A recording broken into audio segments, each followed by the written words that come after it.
To my channel. അപ്പോൾ ഇന്ന് just ഒരു പെട്ടി പൊട്ടിക്കൽ വീഡിയോ ആണ് കേട്ടോ. ഞങ്ങൾ കുറച്ച് കിച്ചൺ കണ്ടെയ്നേഴ്സ് മീഷോന്ന് വാങ്ങിയിരുന്നു. ആ മീഷോ കണ്ടെയ്നേഴ്സ് ഞങ്ങൾ ജസ്റ്റ് ഒന്ന് അൺബോക്സ് ചെയ്യാൻ പോവുകയാണ്. അപ്പോൾ നമുക്കതെങ്ങനെയുണ്ടെന്ന് നോക്കിയാലോ. 24 കണ്ടെയ്നേഴ്സിൻ്റെ ഒരു സെറ്റാണത്. അത് ജസ്റ്റ് 293 റുപ്പീസ് മാത്രമേ ഇതിനായിട്ടുള്ളൂ. ഇതിൽ 4 ടൈപ്സ് ഓഫ് സെറ്റ്സ് ആണുള്ളത്. ഇങ്ങനെ 6 പീസ് ഒരു സൈസിൽ, പിന്നെ 6 പീസ് വേറെ സൈസിൽ, പിന്നെ 6 പീസ് അതിൽ ചേർത്ത്, പിന്നെ 6 പീസ് ഏറ്റവും സ്മോൾ ആയിട്ടുള്ളത്.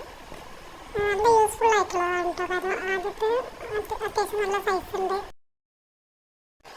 പിന്നെ ക്വാളിറ്റിൻ്റെ കാര്യം പറയുകയാണെന്നുണ്ടെങ്കിൽ ഈ ക്യാഷിനൊക്കെ എക്സ്ട്രാ വർത്താണ്, നല്ല യൂസ്ഫുള്ളാണ്. പിന്നെ ഒരു ഡിസഡ്വാൻറ്റേജ് എന്താണെന്ന് വെച്ചാൽ ഇതിന് സ്പൂണൊന്നുമില്ല. ബാക്കിയെല്ലാം പക്ക വർത്താണ്, നല്ല യൂസ്ഫുള്ള നല്ല കണ്ടെയ്നേഴ്സാണ്. അപ്പോൾ നിങ്ങൾക്ക് ഇഷ്ടപ്പെട്ടിട്ടുണ്ടെങ്കിൽ നിങ്ങൾ മേടിക്കുക. വീഡിയോ യൂസ്ഫുൾ ആണെങ്കിൽ ലൈക്ക് ചെയ്യുക, കമൻറ്റ് ചെയ്യുക, സബ്സ്ക്രൈബ് ചെയ്യുക. ബൈ.